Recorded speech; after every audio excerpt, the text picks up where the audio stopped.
एक असल रूप, एक मानव वाला, जिसमें आत्मा बसती है। आत्मा जो परमात्मा की अंश है, जो डिविनिटी, जो एक डिवाइन परमात्मा ईश्वर निराकार, इसी की अंश आत्मा बसती है हर घट में।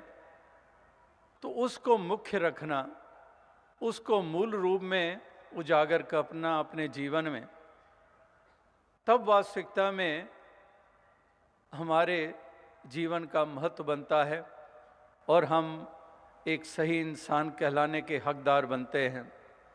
ये लोक और परलोक दोनों को संवारने वाले बन जाते हैं। इसीलिए मूल के साथ जुड़ने की सदैव से महापुरुषों भक्तों ने ये बात की है।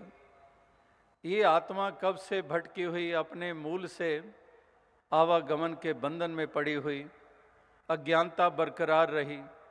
अज्ञानता बरकरार ना रहती तो इसका आवागमन का बंधन समाप्त हो गया होता, और जब जब भी समाप्त होता है इस अंधकार के मिटने से होता है, ज्ञान के उजाले से होता है, अपने असली रूप में स्थित होने से होता है। अगर आवागमन के बंधन चलते रहे, उसका कारण यही रहा, क्योंकि जो हमने बाहरी सिलसिलों को महत्ता दे दी, हमने अपने पहरावों को, अपनी भाषाओं को, अपने संस्कृतियों को और नाना प्रकार की दुनियावी सिलसिलों को विशेषताएं दी और उन्हीं तक सीमित रह गए। वही अपनी पहचानें बना ली, वही अपनी आइडेंटिटी बना ली, और जो मूल रूप में जो हमारी असल आइडेंटिटी थी उसमें हम स्थित नहीं हुए, उससे अनजान रहे, यानी कि आत्मा अनजान रही। तो इसीलिए इसके आवागमन के बंधन से इसको निजात ना मिली। जम जम मरे मरे फुन जम्मे, बहुत सजाए प्या देश लम्मे, कादर करीम ना जाना जे तो तिल पीड़े जो कहानियाँ। ये जन्मना मरना ये इस आत्मा के साथ चलता चला गया। शरीर धारण, एक के बाद दूसरा, एक योनि के बाद दूसरी योनि, ये सिलसिला चलता चला गया।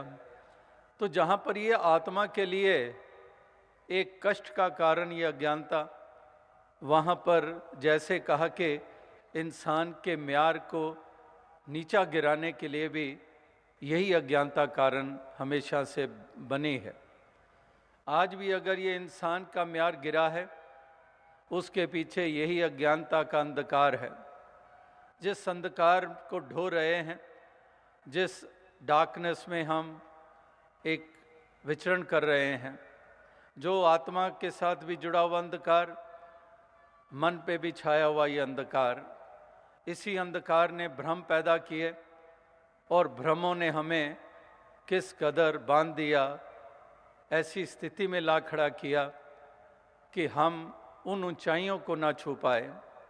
ये इंसानी जन्म हीरे जैसा जन्म अमोलक बताया गया है। यही वो जीवन है जिसमें वो ऊंचाइयां प्राप्त हो सकती है, और अगर यही हाथों से छिन गया, यही एक सफ़र हमारा जीवन का ना कामयाब रहा, इसी जीवन में हम उजाला अपने जीवन में ना कर पाए, तो फिर पतन ही पतन है।